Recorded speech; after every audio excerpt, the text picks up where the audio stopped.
Welcome to the Zone, friends. Today we have a special visitor, Gabriel Zondo Cazo. He's been ducking us for months, but we finally got him on the show. And Irvin, I wanted to ask you something. Something's been on my mind. What do you think about the NBA returning, and do you think it's a smart idea? Honestly, I kind of see there's three perspectives that's going around. So some players are saying, because every player is just kind of putting out their own input. Right. So one player that I follow, Larry Nance personally said that they shouldn't resume due to COVID. In general, is just take the offseason off. He's not in the playoffs. I'm not going to listen to him. Can you remind our viewers what team Larry Nance plays for? The Cavs. Exactly. And then there's two actual opinions that are in the front runners. So Kyrie says that they shouldn't resume play due to basically as a sign of protest, like basically showing that's our silence. Okay. Help people realize that, this is actually a serious matter where you will not get entertainment at all. But I've also heard Kyrie intended to go to Orlando, and it wasn't until the team told him he couldn't go that he decided to take this stance. So I don't know if he's really valid. Yeah, that was my biggest thing. I was like, bro, you're putting input on something that you're not a part of. So that's why I'm like, on it. Dwight Howard said the same thing. He's in a contending team. No, because Kyrie intended to go, but then his team said, no, you're not allowed to go. And that's when he wanted to take the stance of, we should sit out and protest. Oh, did not know that. Thank you for informing me. And then there's the Braun view. Well, basically, Braun is like, we can do both. We can play and protest.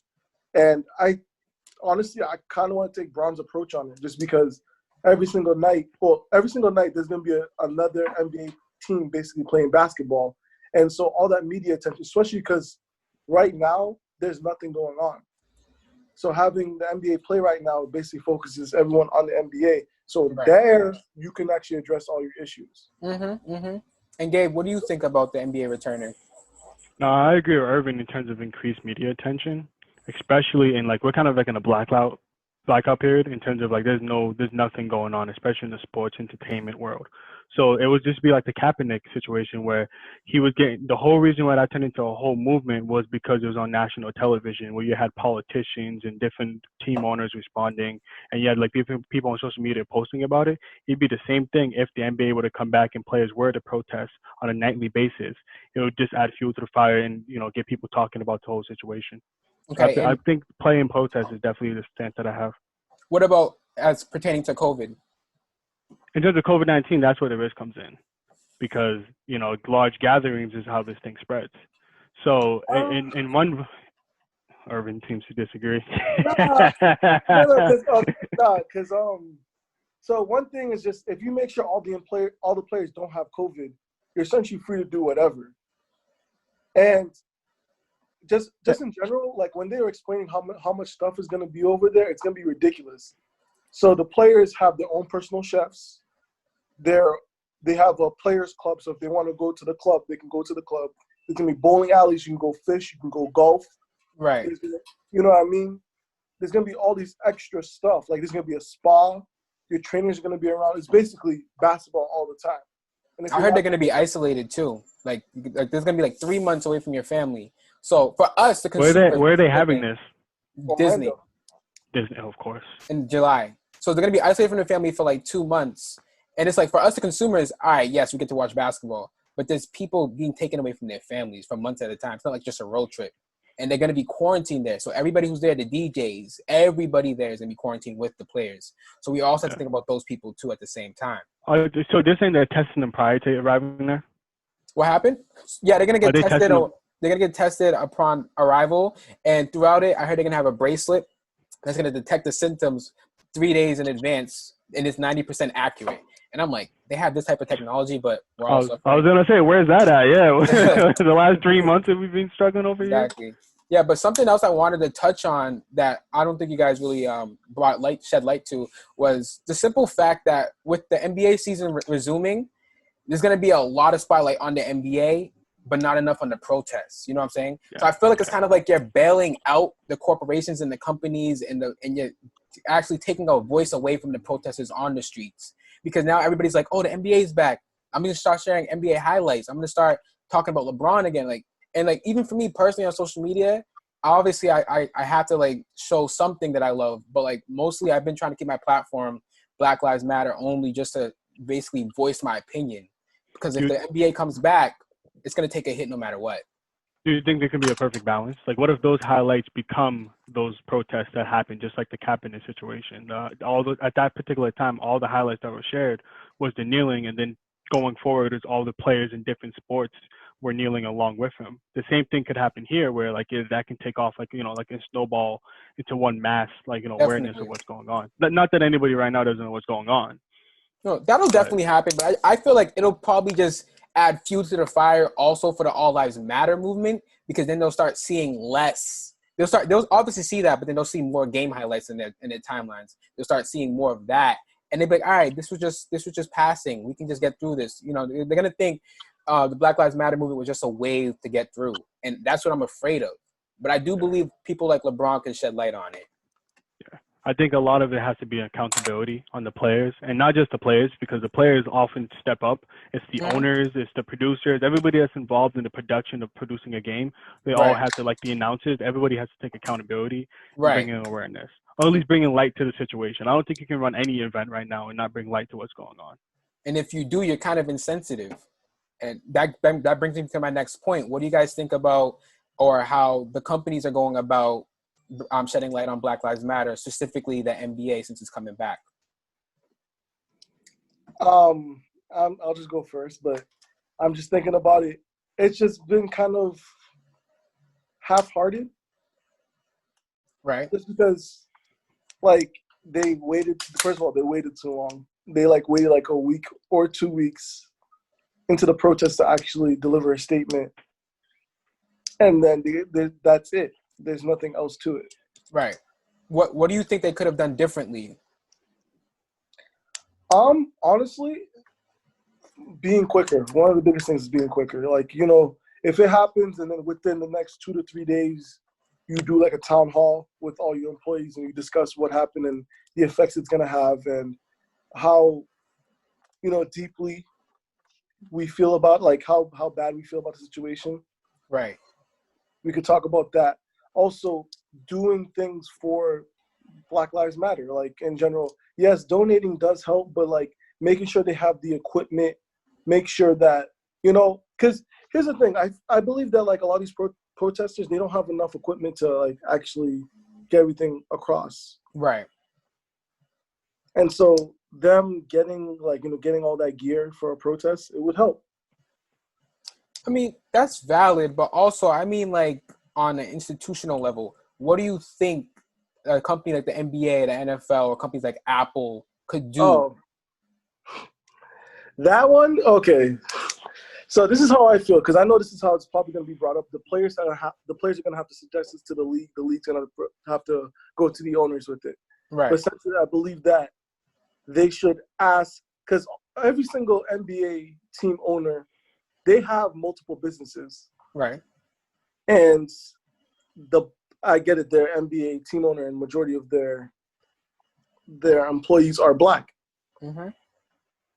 On the court, and then in the front offices, it's probably white.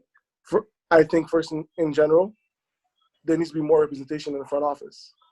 So even if we have to force them to do it, you still think it's something that should be done, even against their will? Mm-hmm. Okay. And Gabe, what do you think about this? Oh, sorry. But yeah, you want to go, Irvin? No, I'll continue. But anyway, there should be some sort of tax penalty for not having diversity. They might just reach that quota and then stop reaching. So I kind of see where you're coming from, but it's kind of, No, but here's the thing. If they hit the quota at some point, and you have to make sure that obviously the people that they hire are in positions of power. Right. Okay. Because you hiring 30 employees at the lowest level is not going to do anything. Mm-hmm. Mm-hmm. But if you hire, a few managers, one of the, two of the chairmen are either Black or some sort of minority. I hope they have the qualifications, so I don't want them to just hire them just because they're Black. Of course, but we do have figureheads in our communities as well that do have the qualifications to be a chairman, to be a manager, right, to be mid-management. We see it everywhere, but I hope hopefully they reach out But to them and be like, Irvin, we want you to. Mhm. question?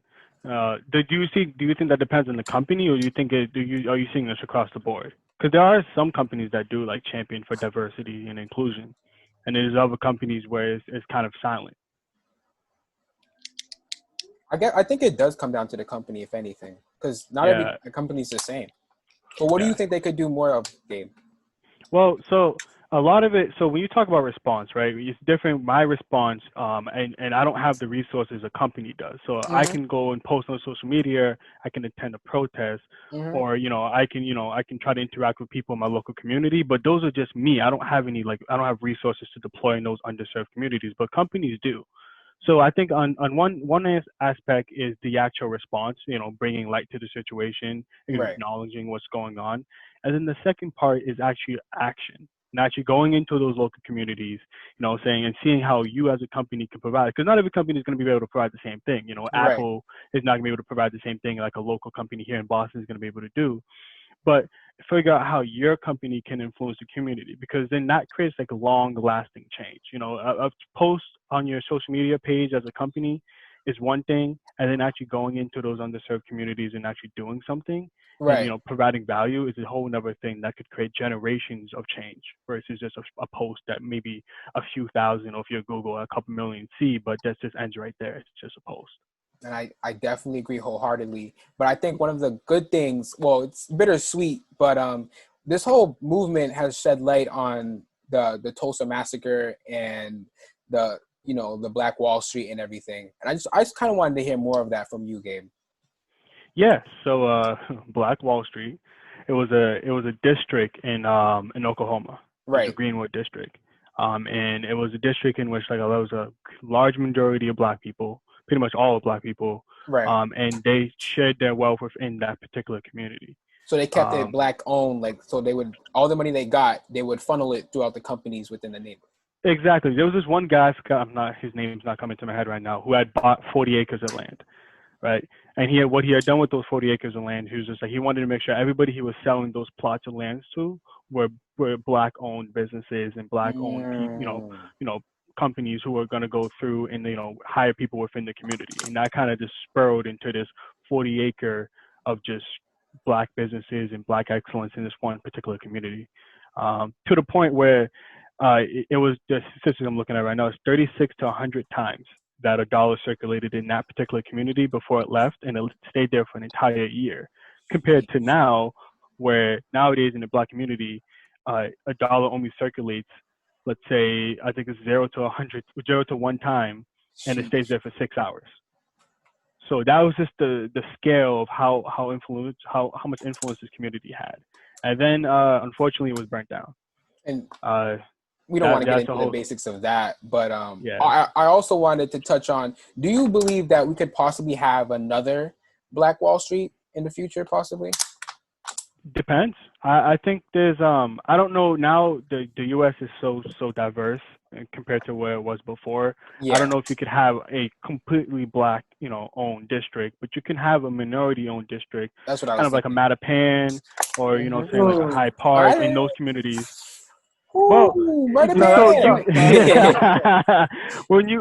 you're talking about, there's a lot that needs to happen before that can actually Yeah, happen. So All when exactly. right. you look at where there's the Black population, at least in the Boston area, where they predominantly live, it is in those areas. Okay, that is true.